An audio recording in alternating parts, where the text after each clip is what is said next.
વાંકાલ વિસ્તારમાં રોડ પર એક કપીવાનરનું એક્સિડન્ટ થતાં તેનું મોત થયું હતું. સ્થાનિક લોકો દ્વારા મને જાણ કરવામાં આવી. હું તરત જ સ્થળ પર પહોંચી ગયો. પરંતુ કપીવાનર વાઇલ્ડ લાઇફ પ્રોટેક્શન એક્ટ હેઠળ આવતું પ્રાણી છે. તેથી તાત્કાલિક સંબંધિત વન વિભાગને જાણ કરવામાં આવી અને તેમના માર્ગદર્શન હેઠળ આગળની કાર્યવાહી કરવામાં આવી.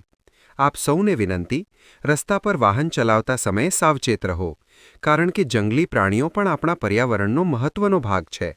સુરક્ષિત ડ્રાઇવિંગ કરો, જીવન બચાવો.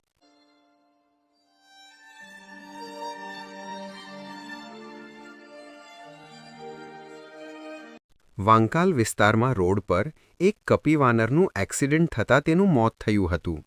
સ્થાનિક લોકો દ્વારા મને જાણ કરવામાં આવી. હું તરત જ સ્થળ પર પહોંચી ગયો. પરંતુ કપીવાનર વાઇલ્ડ લાઇફ પ્રોટેક્શન એક્ટ હેઠળ આવતું પ્રાણી છે. તેથી તાત્કાલિક સંબંધિત વન વિભાગને જાણ કરવામાં આવી અને તેમના માર્ગદર્શન હેઠળ આગળની કાર્યવાહી કરવામાં આવી. આપ સૌને વિનંતી, રસ્તા પર વાહન ચલાવતા સમયે સાવચેત રહો, કારણ કે જંગલી પ્રાણીઓ પણ આપણા પર્યાવરણનો મહત્વનો ભાગ છે. સુરક્ષિત ડ્રાઇવિંગ કરો, જીવન બચાવો.